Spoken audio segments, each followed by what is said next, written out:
வணக்கம். முதலீடு தமிழ். இது நிறுவனங்களை அலசுவதற்கான ஓர் இடமாகும். சவுத் இந்தியன் பேங்க் பத்தின ஒரு கலந்துரையாடலுக்கு உங்களை வரவேற்கிறோம்.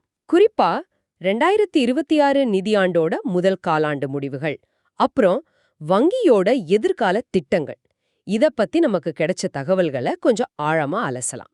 சவுத் இந்தியன் பேங்கோட மொத்த வணிகம், அதாவது டோட்டல் பிசினஸ், ஆமா. முதல் தடவையா 2 லட்சம் கோடி ரூபாயை தாண்டிடுச்சு. இது ஒரு 9% வளர்ச்சின்னு நினைக்கிறேன். கரெக்ட். 9% வளர்ச்சி. இது வங்கியோட அளவுல ஒரு நல்ல முன்னேற்றம். நிச்சயமா இது ஒரு குறிப்பிடத்தக்க மைல்கல். சரி, அப்போ மத்த முக்கிய நிதிநிலைகள் எப்படி இருக்கு? லாபம் எல்லாம் லாபமும் நல்லாவே இருக்கு. நிகர லாபம் பாத்தீங்கன்னா 322 கோடி ரூபாய். இது போன வருஷத்தோட ஒப்பிடும்போது ஒரு 10% அதிகம். ஓஹோ, 10%. ஆமா. ஆனா செயல்பாட்டு லாபம், அதாவது ஆபரேட்டிங் ப்ராஃபிட், அது இன்னும் சூப்பரா 32% ஜாஸ்தியாகி 672 கோடியா உயர்ந்திருக்கு. பரவாயில்லையே, 32%. இது பேங்கோட செயல்பாடு நல்லா இருக்குன்னு காட்டுதல்ல. கரெக்ட். பேங்கோட ஆபரேட்டிங் எஃபிஷியன்சி நல்லா இம்ப்ரூவ் ஆகுதுன்னு சொல்லலாம். சரி, லாபம் நல்லா இருக்கு. அடுத்து ரொம்ப முக்கியமா எல்லாரும் பார்க்கறது சொத்து தரம், அசெட் குவாலிட்டி. அது எப்படி இருக்கு? அதுலயும் நல்ல முன்னேற்றம் தெரியுது. முக்கியமா gross NPA, அதாவது மொத்த வாராக்கடன் விகிதம், அது முன்னாடி 4.5% இருந்துச்சு. இப்போ கணிசமா குறைஞ்சு 3.15% ஆயிருக்கு. இது உண்மையிலேயே ஒரு நல்ல குறைப்பு. பேங்கோட ரிஸ்க் மேனேஜ்மெண்ட் நல்லா வேலை செய்யுதுன்னு தோணுது. ஆமா, இது ஒரு பாசிட்டிவ் சைன். அப்புறம் நெட் NPA, அதாவது நிகர வாராக்கடன், அது இன்னும் நல்லா குறைஞ்சிருக்கு. எவ்ளோ? 1.44% இருந்து வெறும் 0.68% குறைஞ்சிருக்கு. வாவ், அது பெரிய வித்தியாசம். ஆமா. இதோட சேர்த்து ப்ரொவிஷன் கவரேஜ் ரேஷியோ, அதாவது PCR, வாராக்கடனுக்கு வங்கி எவ்வளோ காசு ஒதுக்கி வச்சிருக்காங்கன்னு காட்டுற விகிதம், அதுவும் ரைட் ஆஃப் இல்லாம 78.93% அளவுக்கு உயர்ந்திருக்கு. இது ரிஸ்க சமாளிக்கிற திறனை கூட்டுது. ஓகே. அப்போ பேங்க் நல்லா பாதுகாப்பா இருக்குன்னு சொல்ல வரீங்க. ஆமா. அதோட கேபிட்டல் adequacy ரேஷியோ, CAR பாத்தீங்கன்னா 19.48% இருக்கு. இது ரொம்ப வலுவான நிலைமை. இது ரிசர்வ் வங்கி சொல்ற அளவை விட ரொம்ப அதிகம் இல்லையா? ஆமா, ரொம்ப அதிகம். CAR வங்கியோட நஷ்டத்தை தாங்குற திறனை காட்டுறது. 19.48% நல்ல பாதுகாப்பு. இதுல முக்கிய மூலதனமான Tier 1 விகிதமும் 18.25% இருக்கு. இது வங்கியோட நிதி ஸ்திரத்தன்மைக்கு ரொம்ப முக்கியம். சரி. அப்போ ஃபண்டமெண்டல்ஸ் நல்லா ஸ்ட்ராங்கா இருக்கு. கடன் டெபாசிட் வளர்ச்சி எப்படி? மொத்த கடன் கிராஸ் அட்வான்சஸ் 8% வளர்ந்து 89,198 கோடி. மொத்த டெபாசிட் 9% வளர்ந்து 1,12,922 கோடி. ரெண்டுமே கிட்டத்தட்ட ஒரே மாதிரி 8-9% வளர்ச்சி. ஆமா.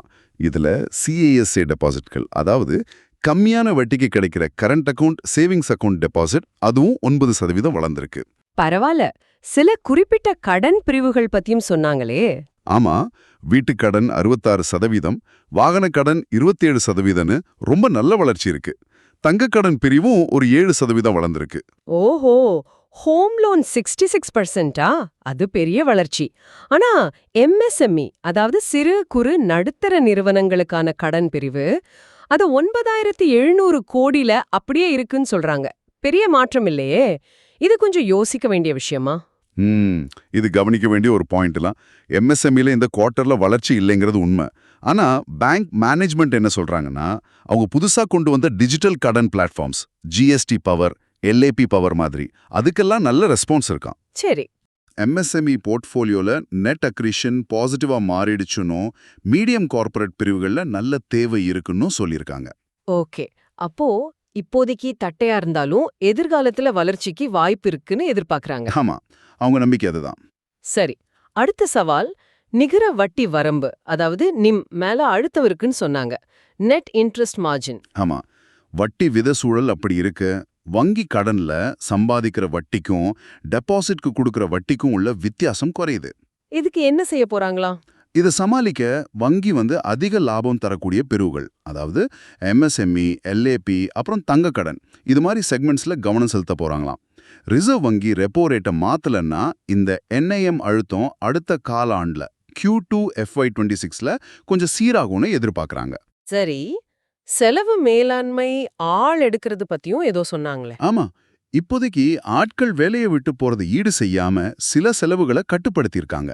ஆனா இனிமே கஸ்டமர் சேவைக்கு முக்கியத்துவம் கொடுத்து புதுசா ஆட்களை எடுக்க போறதா சொல்லியிருக்காங்க. ஓ, புது டெக்னாலஜி சிஸ்டம்ஸ்லாம் வந்துட்டதால இந்த புது ஆட்கள் சீக்கிரம் வேலைக்கு யூஸ் ஆவாங்கன்னு நினைக்கிறாங்களாம். ஆமா, புதுசா வர்றவங்க சீக்கிரமா வருமானத்துக்கு பங்களிக்க முடியும்னோ இந்த ஹையரிங் சிக்கனமா இருக்கணும் நம்புறாங்க. இங்க ஒரு இன்ட்ரெஸ்டிங்கான விஷயம். கிளையண்ட் உற்பத்தி திறன், பிரான்ச் ப்ரொடக்டிவிட்டி 60% அதிகரிச்சிருக்கான். இது எப்படி? இது பெரிய விஷயமாச்சே. ஆமா, இது ரொம்ப முக்கியமான முன்னேற்றம். புதுசா சில அளவீட்டு கருவிகள் கொண்டு வந்திருக்காங்க. அப்புறம் காலாண்டுக்கு ஒரு முறை இன்சென்டிவ்ஸ் கொடுக்கறது. இதெல்லாம் இதுக்கு உதவியா இருந்திருக்கலாம்னு தெரியுது. 60% என்பது சாதாரண விஷயம் இல்ல. நிச்சயமா. இதுல இன்னொரு சுவாரஸ்யமான தகவல் என்னன்னா, கேரளாவுக்கு வெளியே இருக்கிற கிளைகள் சொத்து பக்கம், அதாவது கடன் கொடுக்கறதுல அதிகமா கான்ட்ரிபியூட் பண்றாங்களாம்.